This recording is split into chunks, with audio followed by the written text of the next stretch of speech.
Alright guys, Alhamdulillah, syukur settle dah. Saya dah packing dah semua yang korang dah order. So tinggal saya besok nak ke Terengganu je guys, sebab saya besok nak buka puasa di 25 Pizza. Azim, bunyi apa tu?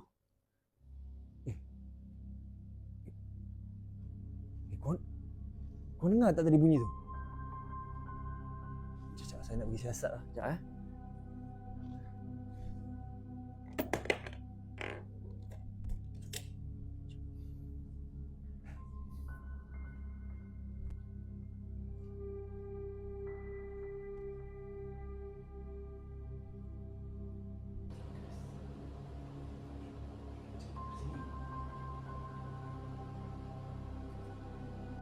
Ini bukan saya punya tau.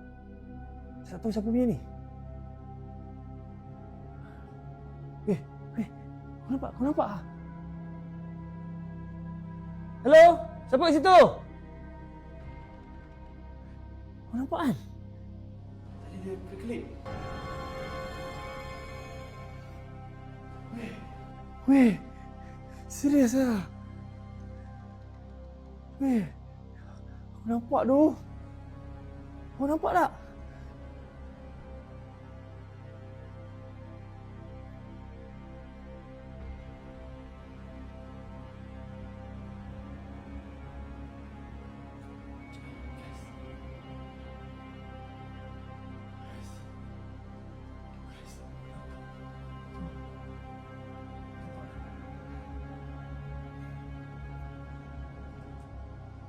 Assalamualaikum.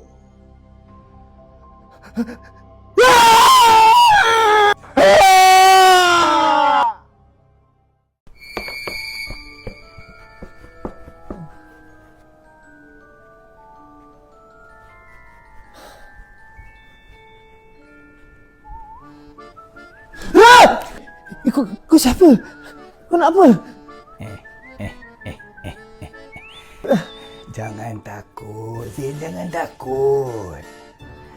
Aku tumpuk.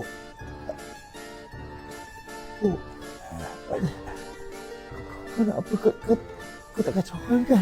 Jangan risau, aku tak kacau orang. Aku datang ni nak ambil gitar dengan topi aku je.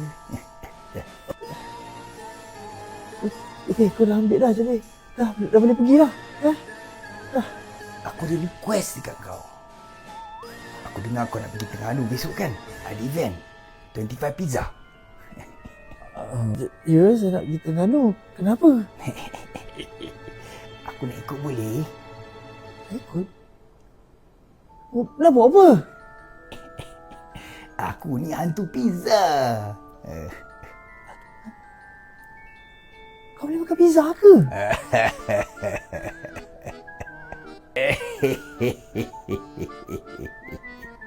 Pizza? Astagfirullahaladzim. Serius?